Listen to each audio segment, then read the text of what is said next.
जय हिंद, जय भारत। पूज्य आसाराम जी बापू, जिन्होंने अपना संपूर्ण जीवन इस राष्ट्र को और मानवता की सेवा में समर्पित किया, मगर इस समय एक कुप्रचार का, उन पर षड्यंत्रों का समय चल रहा है। आप देखिए कि 1972 में पूज्य बापू जी ने गुजरात अहमदाबाद में एक आश्रम की नींव रखी। ये आश्रम इतने आध्यात्मिक स्पंदनों से भरा हुआ है कि जिस समय बापू जी ने यहाँ आश्रम बनाने का कार्य शुरू किया तो यहाँ टनों में नीचे से राख निकली। पहले एक महान ऋषि हुए, जाबल्य ऋषि, उन्होंने भी साबरमती के किनारे रहकर बहुत तप किया है, हवन किए हैं, यज्ञ किए हैं।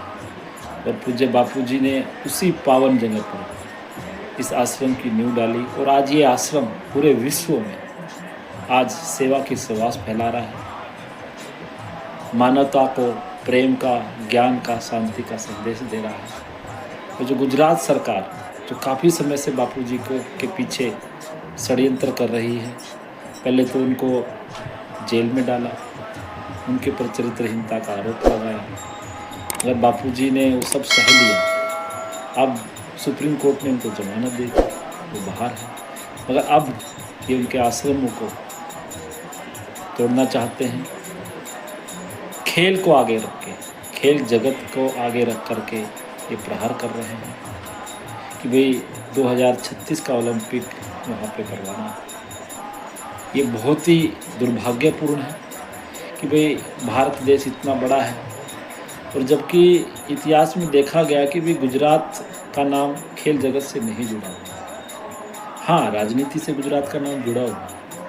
हरियाणा, पंजाब, ये क्षेत्र खेल जगत में हमेशा आगे रहे। यहाँ के खिलाड़ियों ने बहुत अच्छा प्रदर्शन किया है। तो वहाँ बड़े बड़े ग्राउंड है, बड़े बड़े स्टेडियम बने हुए हैं, सब कुछ है और सरकार करोड़ों अरबों रुपए लगा रही है। उसके लिए ये अच्छा है कि भाई ऐसी जगह देखी जाए। एक संत जिन्होंने समाज में बहुत सारे दैवी कार्य किए हैं, जब भी इस देश में कहीं भी कोई भी आपदा आई, अकाल पड़ा हो, भूकंप आया हो या उत्तराखंड का बादल फटकर बड़ी समस्या बनी हो, बापू जी की संस्था ने हर जगह बढ़ चढ़ कर भाग लिया है और लोगों को पूर्ण रूप से मदद पहुंचाई है। 2000 में जिस समय गुजरात में भूकंप आया था कच्छ के अंदर, वहाँ भी बापू जी के भक्तों ने, बापू जी की संस्था ने अहमदाबाद आश्रम के माध्यम से करोड़ों लोगों की सेवा करी। बिहार में बाढ़ हो या तमिलनाडु का समुद्री तूफान हो, जहाँ भी, उड़ीसा का अकाल पड़ा हो, जब भी जहाँ भी जैसी समस्या आई है, बहुत ही सच्चे हृदय से बापू जी के भक्तों ने सेवा कार्य किए हैं। और आज समाज के अंदर मातृ पितृ पूजन के रूप में 25 दिसंबर के रूप में भाई जहां हमारे युवाओं का चरित्र भ्रष्ट किया जा रहा है, पाश्चात्य जो संस्कृति है, पाश्चात्य जो गंदा जो कल्चर है हमारे युवाओं पे जो थोपा जा रहा है, अश्लीलता आज एक बहुत बड़ा व्यापार बन गई है, नशाखोरी बहुत बड़ा व्यापार केंद्र बन गई है। सरकार कभी इन चीज़ों पर तो आवाज़ नहीं उठाई और जो संत, जो महापुरुष इन चीज़ों पे आवाज़ उठा रहे हैं, आप उनके आश्रम तोड़ रहे हैं। लगभग 50 सालों से अधिक का समय हो गया है बापू जी की संस्था को ये धर्म देवी कार्य करते हुए। जो काम सरकारें नहीं कर पाती हैं वो कार्य बापू जी की संस्था और बापू जी के भक्त करते हैं। गुजरात का वो आदिवासी क्षेत्र जहाँ भोले भाले लोगों को धर्मांतरित किया जाता है, बापू जी की संस्था वहाँ जाकर वो धर्मांतरित बुरे कर्मों पर रोक लगाती है, आदिवासी भोले लोगों को समझाती है, धर्म के लिए जागृत करती है। और आप उन्हीं संत के आश्रम में छोड़ना चाहिए, आपको शर्म आनी चाहिए।